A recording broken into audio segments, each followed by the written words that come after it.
বাঁকুড়া জেলার ইন্দাস থানার ছোট গোবিন্দপুর এস.এন. বাজা হাই স্কুলে সর্বশিক্ষা মিশনের উদ্যোগে ঝাঁসি রানী লক্ষ্মীবাঈ আত্মরক্ষা প্রশিক্ষণ প্রকল্প শুরু হয়। প্রশিক্ষণ প্রকল্পে শুধুমাত্র স্কুলের ছাত্ররাই অংশগ্রহণ করে। এই প্রশিক্ষণের ফলে মহিলারা কিছুটা হলেও নিজেদের আত্মরক্ষার কাজে লাগবে বলে ছাত্ররা আশাবাদী। স্কুলের দশম শ্রেণীর ছাত্রী দেবস্মিতা পাঞ্জা প্রশিক্ষণ নিয়ে বলেন, স্কুলে মেয়েদের আত্মরক্ষার প্রশিক্ষণ শুরু হয়েছে। এই প্রশিক্ষণের ফলে আমরা আত্মরক্ষার বেশ কয়েকটি বিষয় শিখতে পারছি, এতে আমাদের বেশ ভালোই লাগছে। স্কুলের টিচার ইনচার্জ শফিক আহমেদ বলেন, ঝাঁসি রানী লক্ষ্মীবাঈ মহিলাদের একটি আত্মরক্ষার প্রশিক্ষণ। অষ্টম শ্রেণী থেকে দশম শ্রেণীর ছাত্রীদের এই প্রশিক্ষণ দেওয়া হচ্ছে।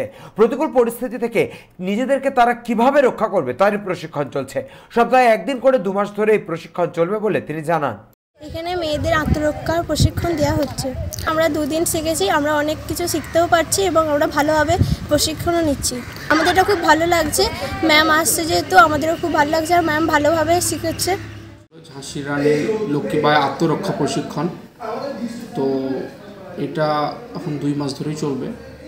তো প্রশিক্ষণপ্রাপ্ত ট্রেনার যারা আছে অষ্টম শ্রেণী থেকে আমাদের এখানে দশম শ্রেণী পর্যন্ত ছাত্রীদের একটা আত্মরক্ষার প্রশিক্ষণ দেওয়া হচ্ছে, যারা তারা প্রতিকূল পরিস্থিতিতে বা বিভিন্ন পরিস্থিতিতে নিজেকে কীভাবে রক্ষা করবে এই ট্রেনিংটা চলছে। সপ্তাহে একদিন করে হবে, এটা এখন 2 মাস চলবে টানা।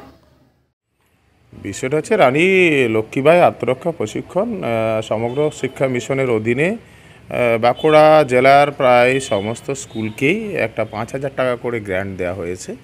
সেই গ্র্যান্টের মাধ্যমে যাতে মেয়েরা তাদের আত্মরক্ষার জন্য তাদের ক্যারাটা প্রশিক্ষণ পেতে পারে, এই জন্য তথা সমগ্র শিক্ষা মিশন থেকে এই ব্যবস্থা করা হয়েছে। আমার মনে হয় যে এতে মহিলারা 9, 10 থেকে আরম্ভ করে যে সমস্ত ছাত্রীরা যারা আগামী দিনে আরও কলেজ লেভেলে প্রবেশ করবে, আমরা যে সমস্ত সমাজের বিভিন্ন জায়গায় ক্রাইম দেখতে পাচ্ছি, সেই ক্রাইম থেকে নিজেদের আত্মরক্ষা করতে পারবে বলেই আমার মনে হয়। মেয়েদের উপরে যে ক্রাইম হচ্ছে সেটা থেকে। বাঁকুড়া থেকে নবেন্দু হাটির রিপোর্ট, চ্যানেল 24/7।